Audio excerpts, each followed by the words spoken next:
મિત્રો આપણે જે ફાઇનલી જે સમયની રાહ જોઈ રહ્યા હતા એ સમય અત્યારે આવી ગયો છે। જી હા મિત્રો, આપણા પ્રિય ચૈતર વસાવા ને છોડાવવા માટે ઘણા સમયથી આપણે પ્રયત્ન કરી રહ્યા છે। ડેડિયાપાડાના એમએલએ એટલે કે આપણા ચૈતરભાઈ વસાવાને ઘણા સમયથી જે જેલમાં છે, જેને ખૂબ જ પ્રયત્ન કરવામાં આવી રહ્યા છે મિત્રો છોડાવવા માટે, પણ ચૈતરભાઈ વસાવાને છોડવામાં આવતા નથી। પણ મિત્રો હવે લાગી રહ્યું છે કે ચૈતરભાઈ વસાવા ફાઇનલી જેલમાંથી છૂટી જશે, કેમ કે મિત્રો બહુ મોટું જ આયોજન કરવામાં આવી રહ્યું છે। મિત્રો ફાઇનલી આપણે ચૈતરભાઈ વસાવાને જેલમાંથી છોડવા માટે પદયાત્રાનું આયોજન કર્યું છે।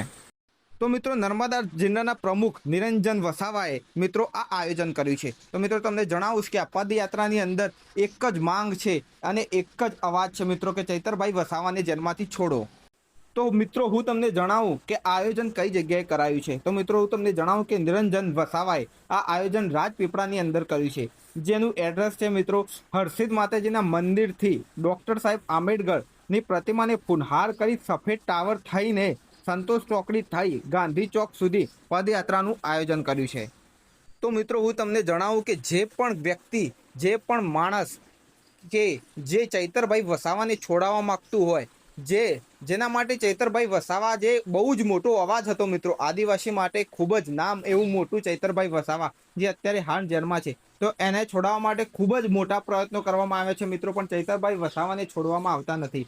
પરંતુ નિરંજનભાઈના આ આયોજનથી એવું લાગી રહ્યું છે કે ચૈતરભાઈ વસાવા અત્યારે જેલમાંથી છૂટી જશે। તો મિત્રો હું તમને જણાવું કે આ પદયાત્રાની અંદર બધા જ સાથે મળીને ચૈતરભાઈ વસાવાને છૂટી જાય એ રીતને આપણે માંગ કરીએ અને આ પદયાત્રાનું જે આયોજન કર્યું છે મિત્રો એની અંદર તમે જોડાજો। તો મિત્રો ચૈતરભાઈ વસાવાને છોડાવવા માટે આપણને એક નવી ઉમ્મીદ જાગી છે, એક નવો સૂરજ જાગ્યો છે। તો આ સૂરજને સાથે મળીને એક સફળ બનાવીએ મિત્રો, અને ચૈતરભાઈ વસાવા જ્યાં સુધી ના છૂટે મિત્રો ત્યાં સુધી પૂરા આપણે પ્રયત્ન કરીએ કે ચૈતરભાઈ વસાવા જેલમાંથી છૂટી જાય અને આપણો એક અવાજ જે છે એ પૂરા ગુજરાતની અંદર એક મોટો ચીમકી ઉઠે મિત્રો।